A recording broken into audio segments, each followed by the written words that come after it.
এটা একার কাজও নয়, সবাই মিলে এটাকে করতে হবে, এটিকে সামাজিক আন্দোলনে পরিণত করতে হবে। একসঙ্গে কাজ করতে নতুন করে প্রতিশ্রুতিবদ্ধ হলো।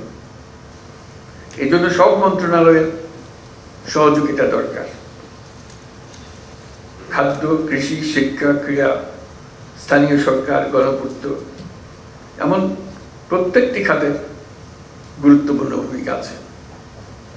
প্রত্যেক খাত থেকে দরকার সুনির্দিষ্ট কর্মপরিকল্পনা ও নিবিড় উদ্যোগ।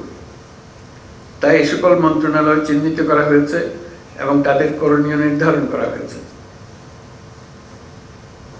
তবু আমি এই যৌথ ঘোষণা বাস্তবায়নে কয়েকটি বিষয়ের উপর বিশেষ গুরুত্ব আরোপ করতে চাই।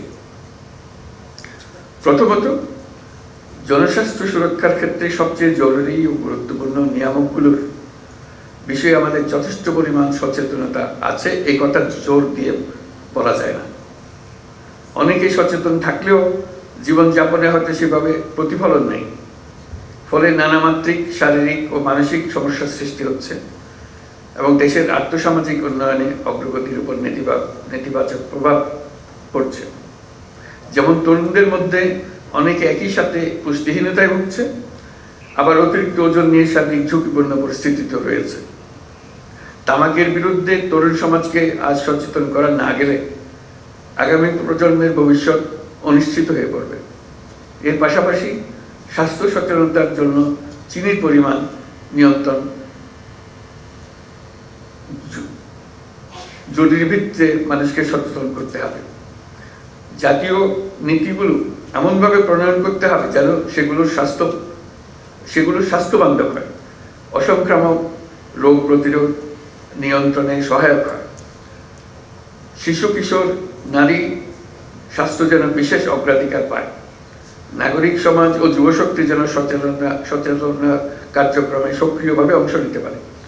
সুবিস্তৃত জনসচেতনতা ও সকল স্তরে স্বাস্থ্যবান্ধব নীতি কৌশল গ্রহণ করতে পারে অসংক্রামক রোগ প্রতিরোধ ও নিয়ন্ত্রণের বড় হাতিয়ার।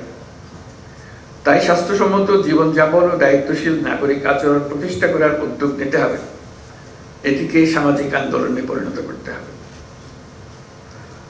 দ্বিতীয়ত, যৌথ ঘোষণা বাস্তবায়নে সরকারের পাশাপাশি দরকার বেসরকারি উদ্যোগ, দরকার আঞ্চলিক ও বৈশ্বিক কারিগরি সহযোগিতা। আমি বিশ্বাস করি পাবলিক প্রাইভেট পার্টনারশিপ মডেল প্রয়োগ করে এই সংক্রান্ত উদ্যোগ গ্রহণ করা হলে যৌথ ঘোষণা বাস্তবায়ন সহজ হবে।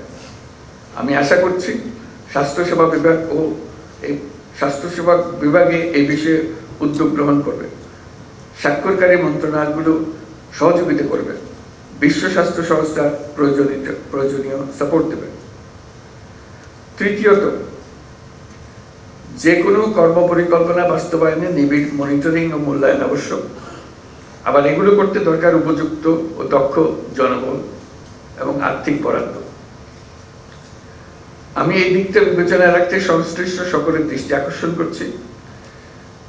আপনারা যৌথ ঘোষণা বাস্তবায়নের কাজটি বিশেষ অগ্রাধিকারে রাখবেন, প্রয়োজনীয় বরাদ্দ ও জনবল নিশ্চিত করবেন যেন বাস্তবায়ন প্রক্রিয়া বিশেষ কোনো সীমাবদ্ধতা বা চ্যালেঞ্জ সৃষ্টি না হয়। প্রিয় সহকর্মীবৃন্দ, আজকের এই যৌথ ঘোষণা স্বাক্ষরের মাধ্যমে জাতীয় স্বাস্থ্য সুরক্ষায় আমরা একসঙ্গে কাজ করতে নতুন করে প্রতিশ্রুতিবদ্ধ হলাম।